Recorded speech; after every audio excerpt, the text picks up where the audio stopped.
Jika kamu sedang batuk dan bersin, selalu ingat etika batuk ya.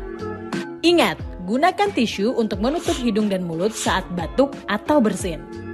Gunakan lengan atas bagian dalam untuk menutup hidung dan mulut, bukan dengan telapak tangan ya. Jangan lupa, buanglah tisu kamu setelah digunakan ke dalam tempat sampah. Setelah kamu batuk dan bersin, ingat selalu untuk mencuci tangan dengan sabun di air mengalir.